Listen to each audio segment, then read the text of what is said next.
Imagine two people sitting in a pub in London. Both are, completely deaf. Both are surrounded by hearing people chatting away in spoken English. Right. Yet, if the deaf American and the deaf Brit try to strike up a conversation, they literally cannot understand a single word the other is signing. Welcome to this deep dive. It's such a wild image, isn't it? It really is. Today, we're taking you into a linguistic landscape that pretty much shatters everything you might think you know about how human beings communicate. Yeah, we're really tearing down that whole myth that sign language is universal. Exactly. And we're going to unpack the hidden mechanics of how you can build a complex, rich language basically out of thin air. That London pub scenario is so great because it really breaks people's brains a bit. Oh, totally. Because, we are just so conditioned to think of language as a one-to-one audio experience. Right, like an invisible string of sound. Exactly. We assume that if you sever that acoustic string of spoken English, whatever physical gesture replaces it must just be like a shadow of the real thing. Like it's just English on the hands. Yes. But looking through the sources we've compiled for you today, nothing could be further from the truth. Not even close. There are actually over 150 documented sign languages globally, and the most widely used one on the planet isn't American or British. Wait, really? What is it then? It's Indo-Pakistani Sign Language. Wow. Which perfectly sets up how completely independent these languages are from spoken language. Completely. Because assuming sign language is just some universal game of charades, just because it uses the hands, it's kind of like assuming everyone who possesses vocal cords speaks the exact same spoken language. That is a perfect analogy. Just because we all have hands doesn't mean we all organically develop the same exact gestures. Right. It's a totally different evolutionary path. Going back to your American and British pub goers, logic might dictate that because their home countries share spoken English, their sign languages would at least be cousins. Right. You'd think there'd be some overlap. But American Sign Language, ASL, and British Sign Language, BSL, are entirely distinct. Like zero overlap. Basically zero.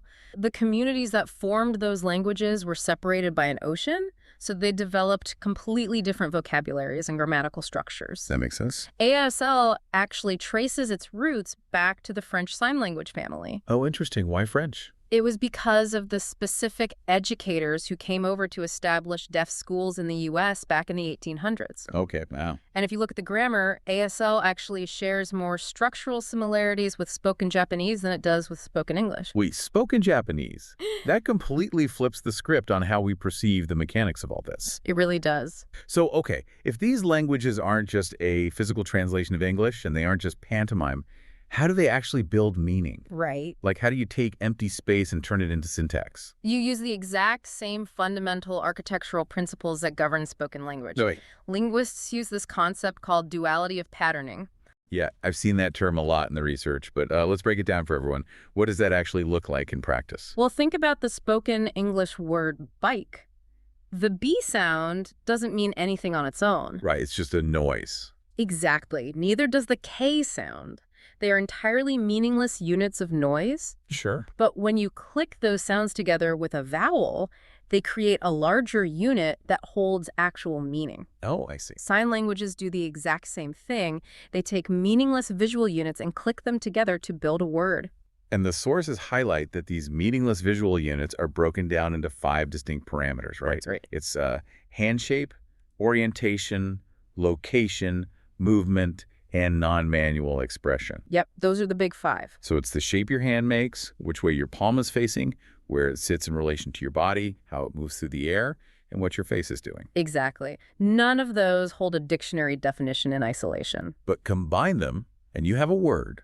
Precisely. And there is a brilliant historical footnote to this, actually. Oh, I love a good historical footnote. So when linguists first started analyzing sign languages seriously, like in the mid-20th century, they needed a scientific term for these visual building blocks. Right. They initially called them shirim. Shirim.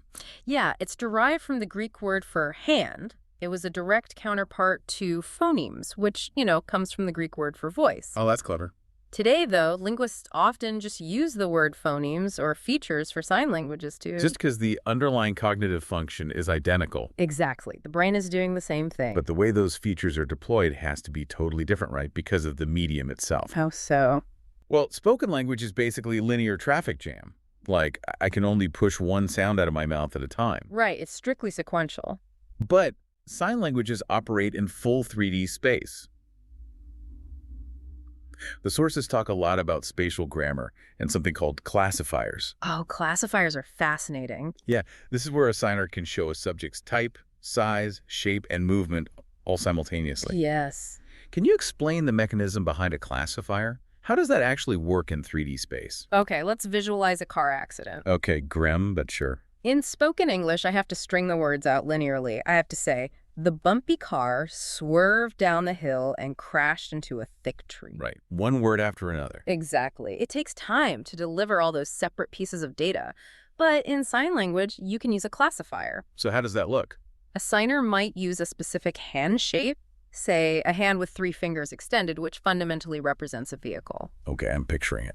Then they move that hand shape in a bumpy, swerving downward trajectory and literally smash it into their other arm. And the other arm represents the tree. Yes, the other arm is shaped to represent a thick, upright cylinder. Oh, wow. So in one single fluid motion lasting a fraction of a second, the signer has simultaneously communicated the noun, the adjective, the verb, and the adverb. That is just intense mental gymnastics. It really is. If spoken language is like playing single notes on a piano, one key after another, is sign language essentially like playing complex, multi-layered chords? The chord analogy is honestly perfect for describing the internal structure of a single sign. Really? Yeah, linguists call this morphology. You are changing the movement, the location, and the hand shape simultaneously to sculpt the meaning of the word itself. Okay, that makes sense. However, it's crucial to understand that sign languages still rely on a linear sequence to form a larger narrative. Wait, so the syntax, like the actual order of the sentences, is still linear? Correct. You still string those complex chords together in a specific order to tell the story. Ah, I see.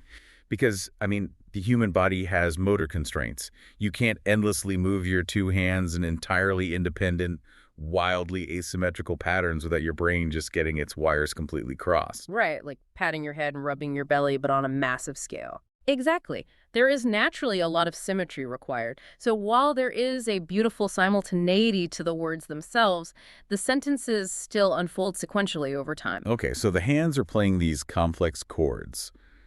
But you mentioned earlier that non-manual expression is one of those 5 foundational parameters. Yes, the face. Right, if we zoom in on the face, the sources reveal something incredibly counterintuitive. The hands are really only half the story. This is a major paradigm shift for anyone who thinks sign language is just about gesturing with your fingers. Totally. The non-manual elements, the specific postures of the torso, the tilt of the head, the furrowing of the eyebrows, puffing the cheeks, these are not there just to add emotional flavor. Which is what everyone assumes, right? Like you're just acting out the feeling. Exactly. But they are literally the grammar of the language. Grammar is on the face. That completely caught me off guard when I read it. It's incredible, isn't it? It is. The eyebrows and head tilts actually dictate if a sentence is a question or if it contains a relative clause. They act as adverbs. They absolutely do. There is a striking example in the sources from ASL regarding the concept of not yet. Oh, that's a great example. Yeah, to sign not yet, you make a specific manual hand gesture. But you also strictly require the tongue to touch the lower lip and the head to rotate slightly from side to side. Yep.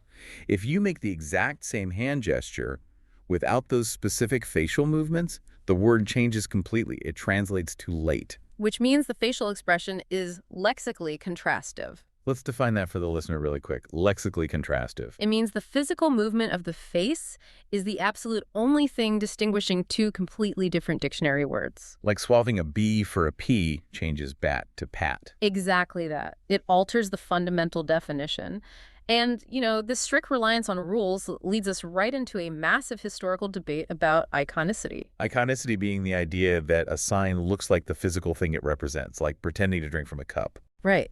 And for decades, early linguists outright refused to classify sign languages as real languages because of this iconicity. Because they thought it was too obvious. Yeah, they held a very rigid view that a true language required a totally arbitrary relationship between form and meaning. Okay. I mean, the word dog doesn't sound like a dog, right? Right, it's just a random sound we assign to it. But in sign language, many signs clearly mimic their real-world reference. So the critics just dismissed it as Glorified mime. But the visual medium naturally allows for more of it, doesn't it? Of course. Like a table has a flat rectangular shape that you can easily outline with your hands, whereas it doesn't really make an ambient sound you can mimic with your voice. Right. But the sources show that what looks like simple pantomime is often this deep structural metaphor. Oh, absolutely. Take the ASL sign for learn. It is a beautiful example of this. It really is. The form consists of a grasping hand moving from an open palm up to the forehead. The open palm represents a book. The grasping hand is literally grabbing information from that book and physically placing it into the brain. It's a double mapping.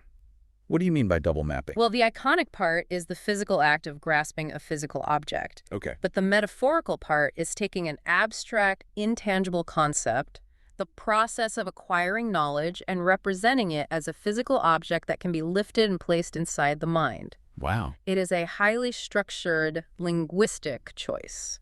I am going to push back enthusiastically on this, though. Okay, let's hear it. If the visual nature of the language allows for so much mimetic iconicity and you can just map physical actions to meaning, why isn't the sign for smiling just making a literal smile? That is a very fair point. Right.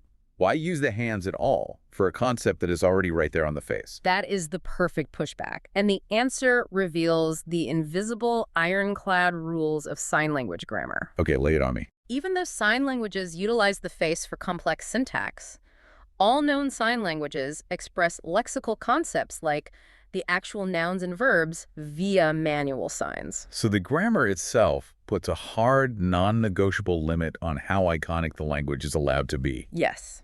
You cannot just act out a smile to mean the verb to smile. Oh, wow. The grammatical rules dictate that core vocabulary must pass through the hands. That's incredible. It proves definitively that sign language is bound by rigid, natural linguistic constraints. It is not just spontaneous acting. Which begs a huge question.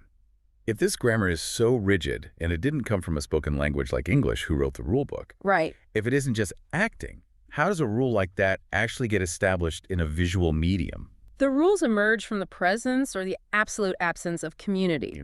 The social environment is the crucible where sign language is forged. We generally see a divide between deaf community sign languages and village sign languages. Let's unpack deaf community sign languages first. These arise when deaf people, who are usually born into hearing families, are brought together in an urban center or an educational setting. Yes. The most famous example from the research is Nicaraguan Sign Language, right? That's the gold standard example, yes. Because this didn't even exist 50 years ago. It spontaneously evolved in the student bodies of deaf schools, where sign language wasn't even the language of instruction. Right. The teachers were actually trying to teach them to lip-read Spanish. Which is just wild. But the mechanism of how it evolved is fascinating. You had a first generation of older kids who arrived at the school with their own fragmented homemade gestures. Like from their individual homes. Right. And they used those to communicate in the schoolyard, creating a basic pidgin, a sort of rough, improvised contact language. But a pidgin doesn't have complex grammar. It gets the point across, but it's pretty clunky. Exactly. Yeah. But then the second generation arrived. The younger kids. Yeah, the younger kids. They observed the older kids using this rough pidgin.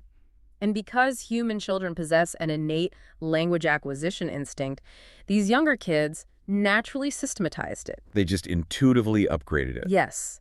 They smoothed it out, added complex spatial grammar, introduced fluid syntax, and literally turned a rough collection of gestures into a fully fledged, newly minted human language. They wrote the rule book simply by interacting with each other. Exactly. Now contrast that with village sign languages, which develop in completely different social ecosystems. Very different. In places like Martha's Vineyard in the United States or Katakolok in Bali, you had insular communities with a very high rate of hereditary deafness. Right.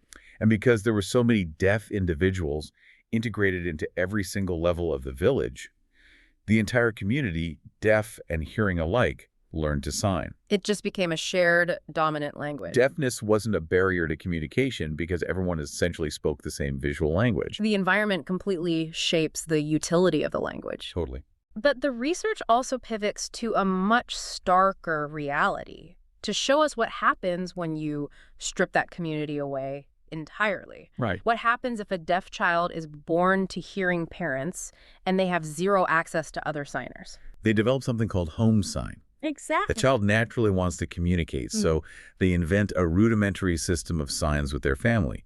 But, and this is the crucial distinction, it never develops into a full language. No, it doesn't. Why does it hit a ceiling?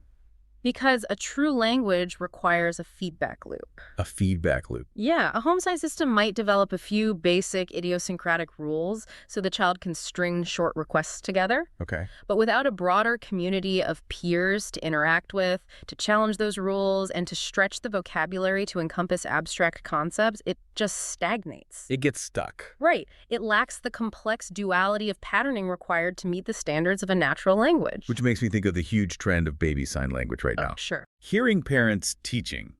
Hearing babies to sign before they can speak vocally. Is that essentially a home sign system?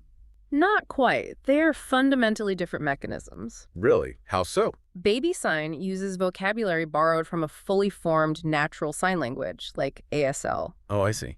But the baby and parents are just using the isolated words. There is no grammar involved. It's just a tool for immediate needs. More like a shortcut. Exactly. And crucially, it's usually completely abandoned the moment the child learns to speak. Because the vocal modality just takes over. Right. Home sign, conversely, is invented from scratch out of sheer necessity, but fails to thrive due to isolation. That makes total sense. What this teaches us is that complex syntax doesn't just spontaneously generate inside a single isolated brain. Only when individuals are brought together to negotiate meaning does a true language erupt. It's basically the human drive to connect, manifesting as complex syntax. Beautifully said. Which brings us to an absolutely fascinating evolutionary comparison. We've seen that humans possess this unstoppable innate drive to codify gestures when given a community. Right. Does this capacity exist in our closest evolutionary relatives? We have to look at the great ape language experiments of the 20th century for that. Yeah, the sources dive deep into this. Scientists spent years trying to teach signs to chimpanzees like Washoe and gorillas like Koko. And they did learn signs. Yeah. The sources show they learned hundreds of vocabulary words to communicate their desires to their human caretakers. They learned to associate a manual gesture with an outcome, yes. Right. But linguists generally agree that what they acquired did not constitute a human language. Because they missed the grammar part. Exactly. They learned a system of vocabulary, but they failed to acquire a grammatical system. I want to make sure we understand exactly what they were missing here. Sure. Teaching an ape to sign is kind of like giving someone a giant box of Lego bricks, but they only ever learn to hand you a single red brick to get a piece of candy. That is the perfect analogy. They never figure out how to click the bricks together to build a castle or a spaceship. That is exactly how you describe a lack of recursive grammar. Recursive grammar. Yes, recursive grammar is the distinctly human ability to embed ideas inside of other ideas endlessly. Like what? Like saying the dog that chased the cat that ate the rat. Ah, okay. Apes couldn't do that. They couldn't use syntax to generate infinite new meanings the way a human toddler naturally does. But the fact that they can learn the basic vocabulary of gesture points to a major theory in evolutionary linguistics, right? It does. The gestural theory of human language origins. Yes.